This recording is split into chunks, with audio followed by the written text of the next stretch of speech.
The loose women in Davy Jones' locker. How are you? How are you? I just been rummaging around the old world of stuff, looking through the comics and the other paraphernalia that I have. What's that? Oh. And I'm still trying to figure out what to do with me cute little baby. Right here for now. Yeah. Look at these lovelies. All preemies. I have to redo the eyes. These are actually vintage from the 1960s. They were sold in dime stores and corner or mom and pop shops. I got them on the cheap, and I'm going to redo the eyes black. Maybe put in some tiny black beads. Make them look a little bit more horrific for Halloween.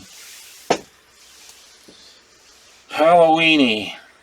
Speaking of Halloweeny and tiny little videos, what the hell is this? I found this and I have no idea what is this? That's the tiniest little sleeping bag for a mouse I ever did see. What the hey? I got a list of stuff here. What am I gonna do? Got a list of stuff here. I got notes here. Just like Ray Rayner used to do. Whoops. Except this note is left over from the last video.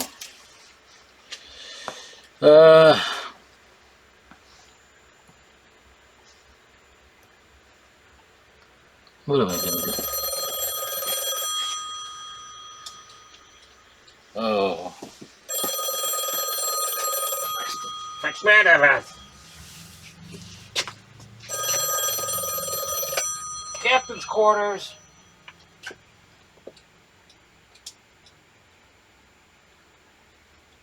What was that?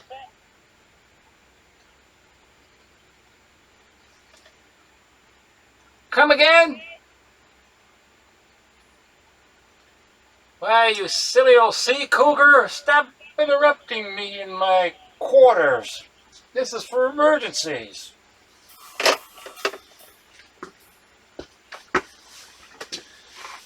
I have to get something to drink. It's hot down here.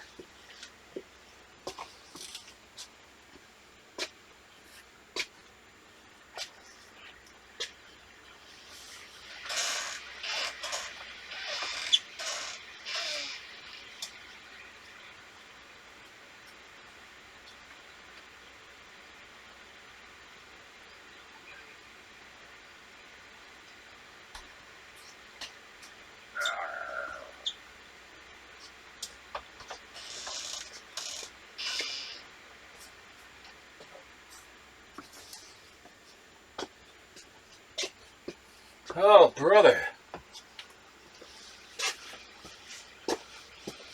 You know, Captain really needs to get things organized down here. We're running out of space.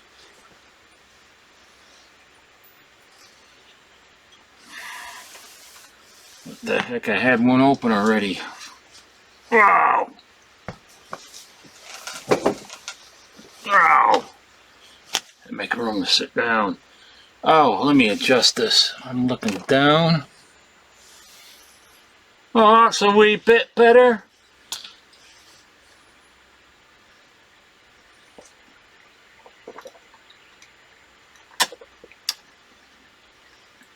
What? You didn't think I was going to drink real beer, did you? This is a family show. Oh. Oh, there's strong rum in there. Man. No. So. Oh, speaking of Davy Jones' locker. Pauline Pearl. They couldn't call it the Pearls of Pauline because that was a cartoon show and they couldn't use the same name, so they called it the Close Shaves of Pauline Pearl. There she is in Davy Jones' locker. Oh, I got 2 copies of this. Wow, I can see where she's getting a close shave. If her miniskirt gets any higher, she's really going to have some close shaves. Anyway, that isn't what... Oh! This is the 3rd copy of this that I found now. I know I have like 4 or 5. I was surprised to find it, and it was just mixed in with a bunch of odd stuff that's like, you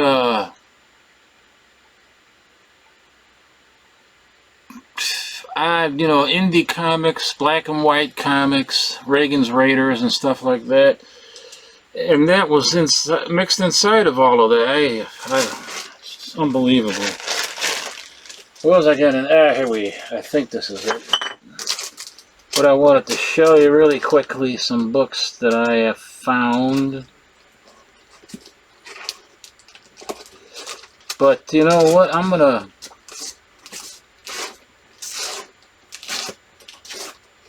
Oh. Aha. Arr.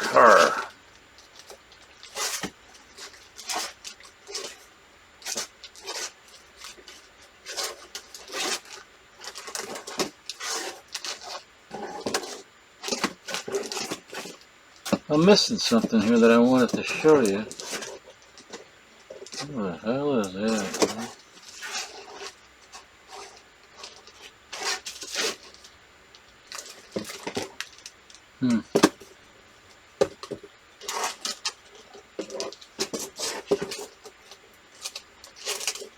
Oh well, here.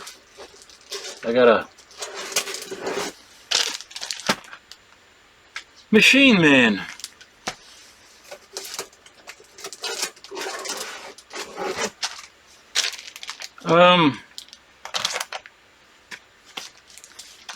Well, Machine Man got his start in this 2001: A Space Odyssey #8. And then it continued in 9 and 10. I think that 10 was the last issue. And then from there he went into Machine Man #1.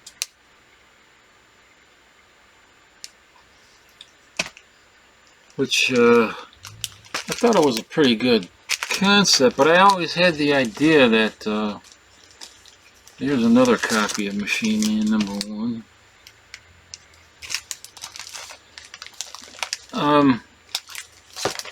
There's another copy of Machine Man #1.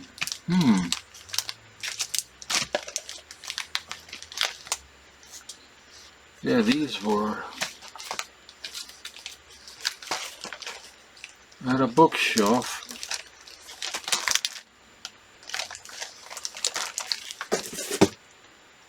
Let's see what I get.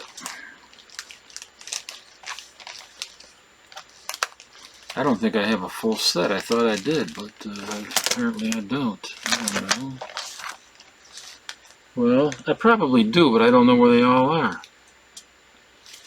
Here's #7. This doesn't even have a backer board on it. These have been missing a long time. When I bought these, they were bought, you know, they didn't have any backer boards. They were really on the cheap, 50 cents a piece.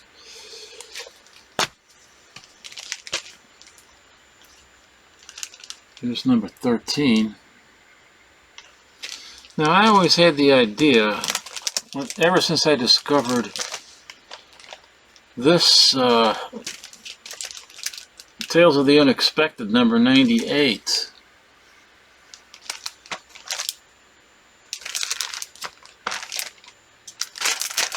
Yeah, Tales of the Unexpected #98. It says an R on it.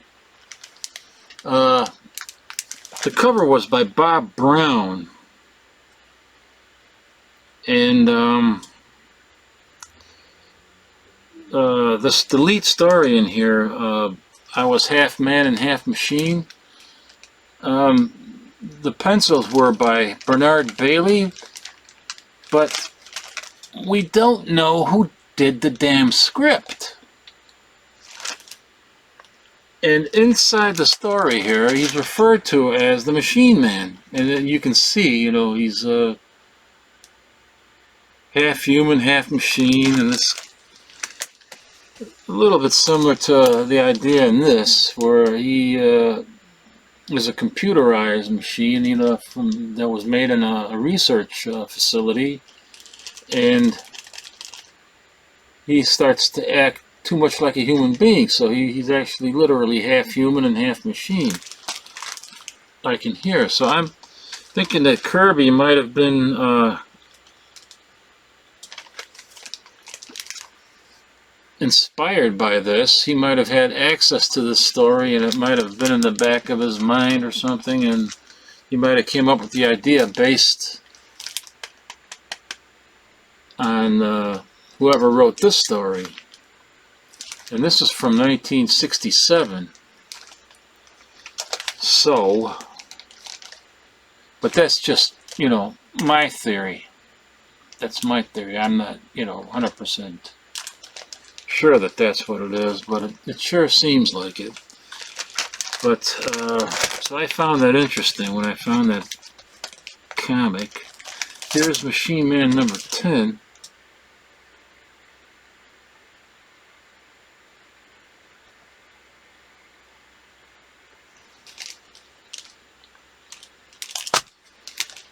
And I think that, let me see here, I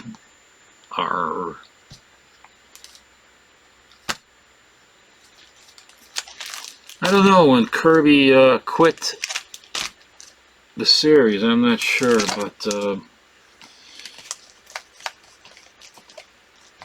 going to show you these real quick, because I found these in a... There's another one. That's one of the original ones I bought for 50 cents. Number 11. Some of them I rebagged and boarded already. Number 14.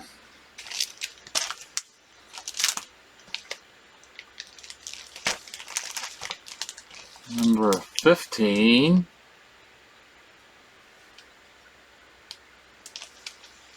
Interesting covers.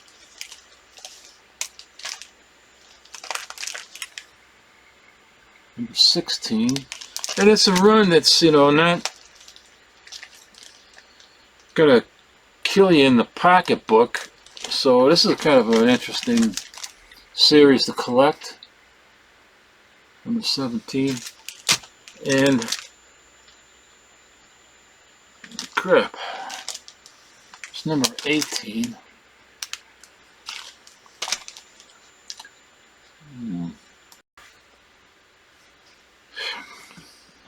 I had a check.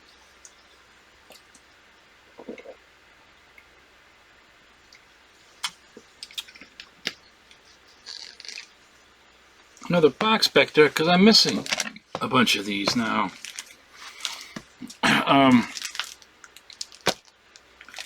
Number 11. You know, I think Kirby quit with number 9. Wasn't it number 9? I think he quit with number 9, and then see, this is Steve Ditko. Number 10. He did the cover, and I think he did the lead story, Steve Ditko. And I think he did. And I think the writer was Marv Wolfman on number 10. So that means that Kirby left with number 9. Yeah, Steve Ditko is the artist. Marv Wolfman is the writer and the editor. So Kirby was gone by issue 10.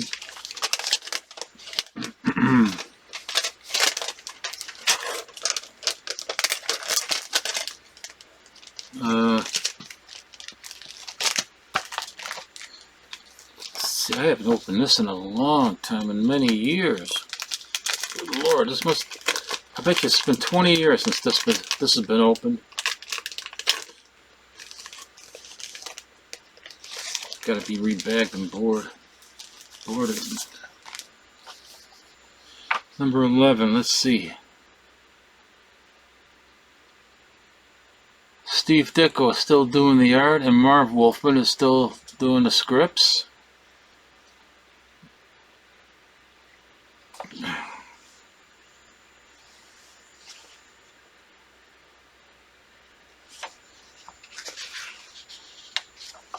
Yeah, you can tell it's Steve Ditko artwork in here.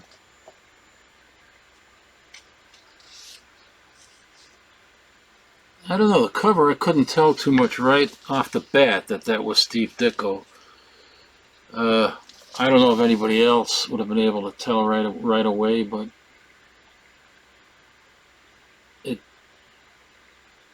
you can tell, I think, by the way the finger and the hands. He had this distinct way of showing the fingers pointing out from the hand in a certain way.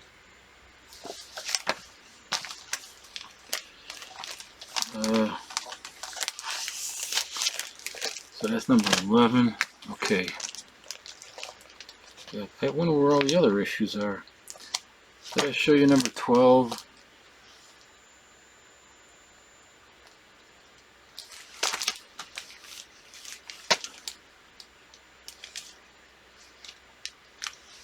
$13.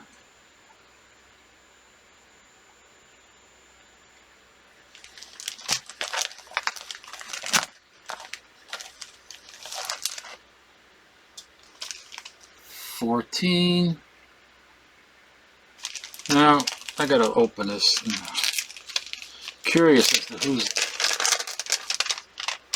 You know, I actually like this series. A lot of people, criticize it. It didn't last that long, but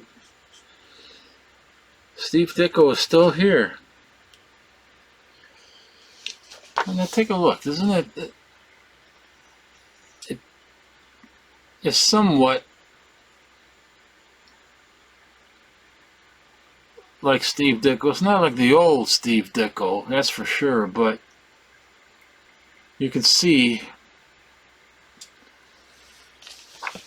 if you look at it close enough, you'll be able to tell it's probably Steve Ditko, but it's not as easy as easy to tell as some of his other artwork, like the artwork what he did on Doctor Strange and Spider-Man. You can tell right away it's Steve Ditko. Here it's a little bit less distinguishable, but it is Steve Ditko. Okay, so that was number 14, 15, 16,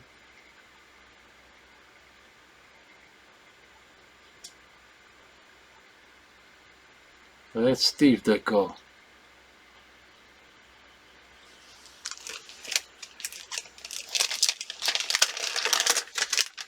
That is Steve Ditko, but who?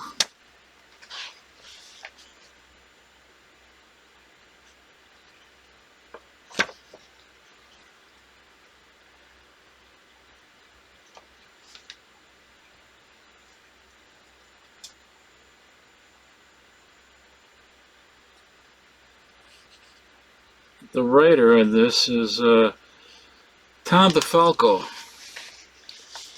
Steve Ditko on the artwork, you can tell. At this time, I can tell it's easily that it's Steve Ditko. I mean, it's just, what am I? Look at this. Number 14. There's number 14 and number 16. 16 I can tell right away. I don't even have to hesitate. I know it's Steve Ditko. Number 14 I had to hesitate a little bit. It looks like he was rushed. And I think he probably was rushed, and that's why the artwork isn't as distinguishable. His style is not that distinguishable in some of these issues, because he was probably rushed. 14, 15, 16. I gotta get this completed. 17. 18, and you know, I think there were 19 issues of this. This has Alpha Flight appearing in it.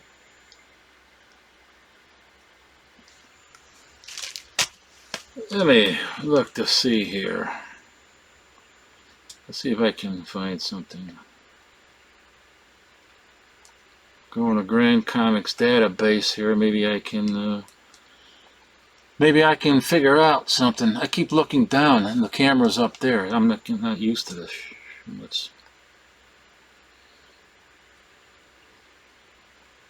They were there. PuttingComics.org. Grand Comics database. Machine Man.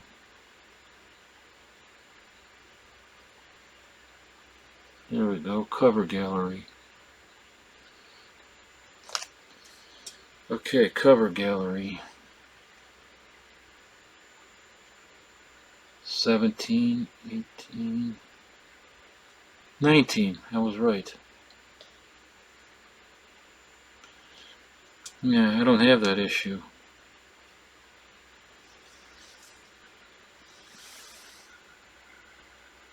Number 19, I don't have that. Well, there's quite a few of them I don't have, actually. But again, yeah, check these out. You know, they're inexpensive to buy, you know, unless someone's got the idea that this was a prototype, you know, for what it could have been, I guess, in some ways. But if they start trying to figure out that this could be a prototype and this could be what inspired Machine Man, and this will go up in value. But anyway, that's crazy, but it's interesting to pick up. And if you're a Jack Kirby completist, you know, this would definitely be up your alley.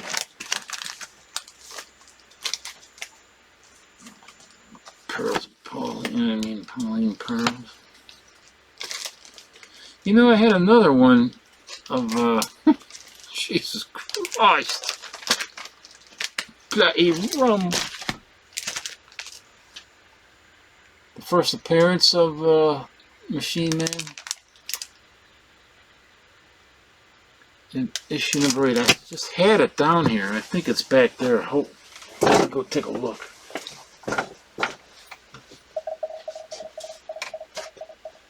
I think I know where it is now. I remember.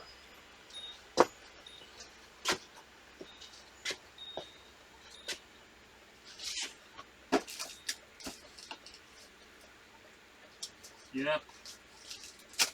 That's where it is. Put that other junk on top of this. That's why I forgot. But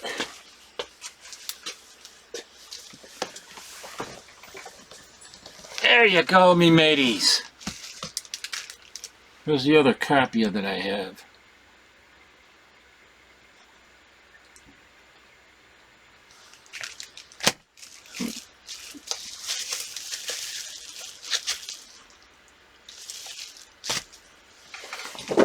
Okay, now some of the other stuff what I have here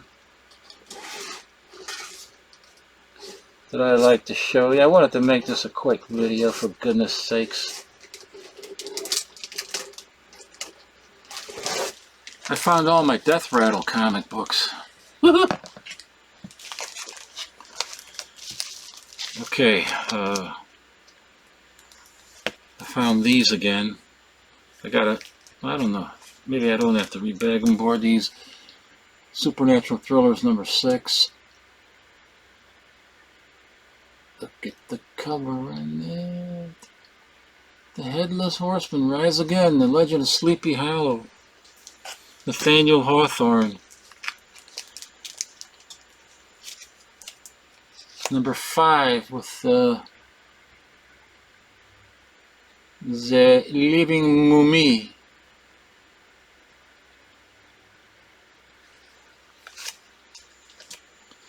Number 4, Robert Louis Stevenson's Dr. Jekyll and Mr. Hyde, The Strange Case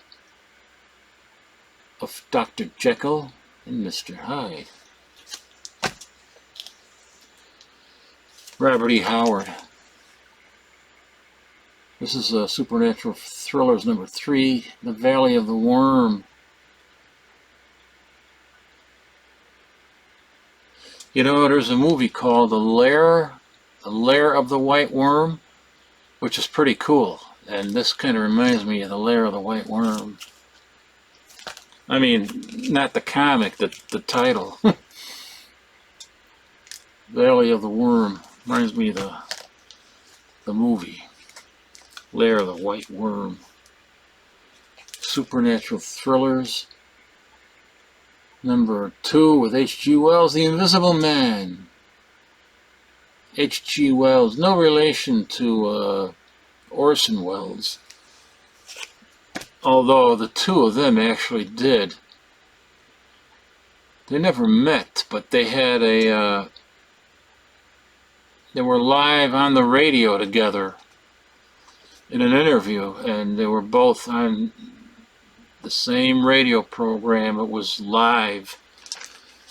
I wish I can get a copy of that. It might even be on YouTube or something. It was two giants, H.G. Wells and Orson Welles, and I think that they were talking about Orson Welles.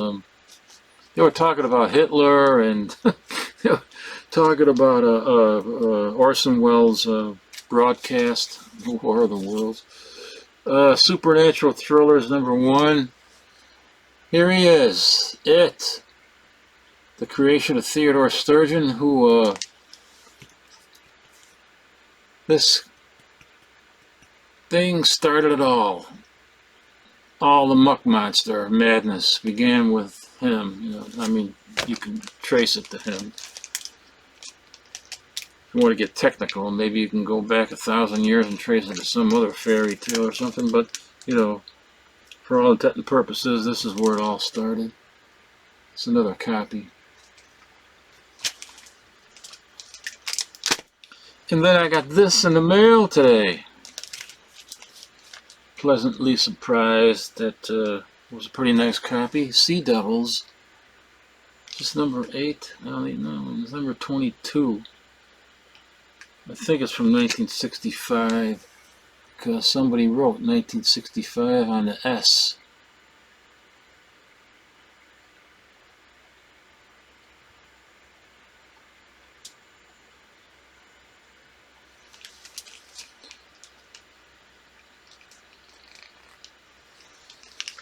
Well, I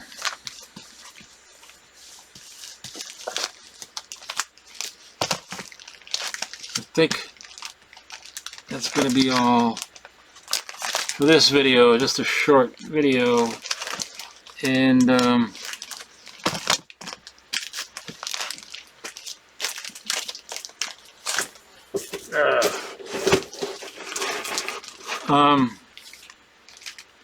there you go. And I think I have 2 or 3 copies of her first appearance in I should have forgotten now.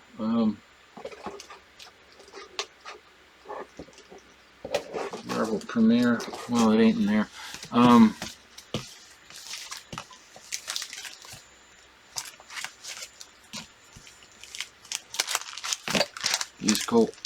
These are gonna go upstairs. I got they're gonna go in my indie room upstairs with Dell and gold keys. Hulu.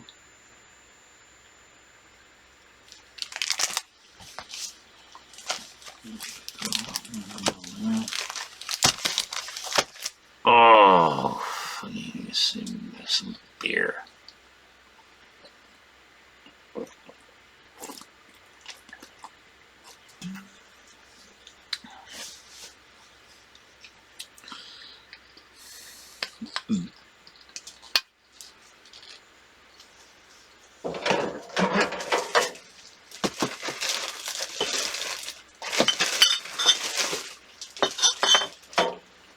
So, there's going to be we're doing a stream on Wednesday on the Graphic Man's channel. The four color fossils. I almost said something else. Holy shit. Oh yeah, okay. The four color fossils are going to be on the StreamYard on Graphic Man's channel. I'll leave the link in the description box. It starts around 7 o'clock, maybe a little bit later, but around 7 o'clock Central Time. So, and the theme is going to be ghosts. We're going to be showing ghosts comics. So there's going to be all sorts of different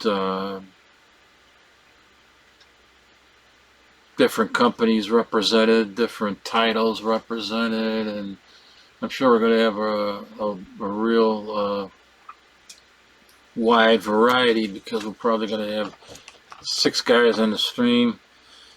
Eric Breen, Graphic Man, of course, and I think Dr.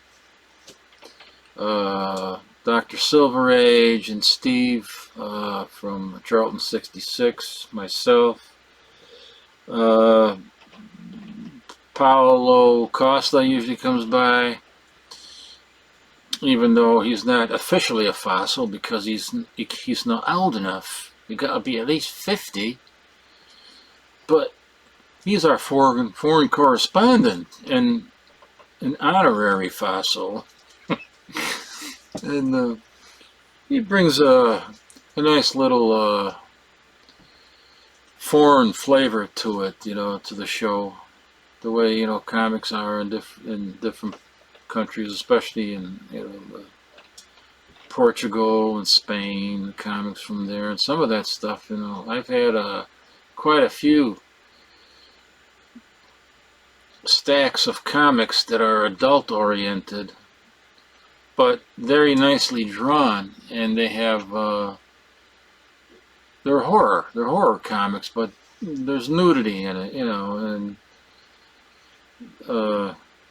so I can't really show those, and some of the covers I can show, so I just might do that. I did show some of those in a previous video, but I have gotten a lot more now. But anyway, yeah, so who else is going to be on that stream? Brad, Dr. Silver Age, I mentioned him. Gratu Orloff usually comes in, around after 8, because he works, and then he has to have dinner with his wife. So usually sometime after 8. But anyway, we have a lot of fun on there, so check it out. This Wednesday night, I'll leave the link in the description box, and the date. The date will be the 13th. Today's the 8th. It'll be on the 13th. 13th this month, around 7 o'clock Central Time. So, and anyway, in the next video that I'm going to be uploading, I got all my, my collection of Death Rattle that I want to show. It's not complete, but I think I got most of the important issues, and I also got some of the Phonozoic Tales, Mark Schultz. So I'll be showing that in my next video. Death Rattle.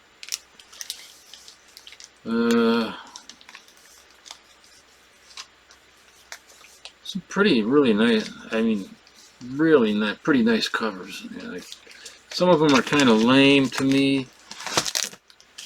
Most of them are pretty good. Now I just gotta find out what.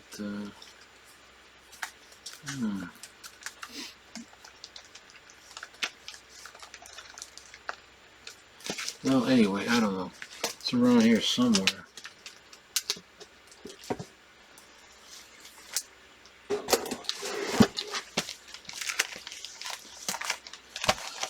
So, hope to see you guys there on Wednesday, and right after the stream on Wednesday, I'm going to start working on getting this Death Rattle stuff uploaded in a video, and then I have some other things to show too in the build up to Halloween. So, thanks for joining me tonight, and well, it might not be night over there, wherever you are. It could be daylight. But it is night over here. Now. We'll see you guys next time. Take care.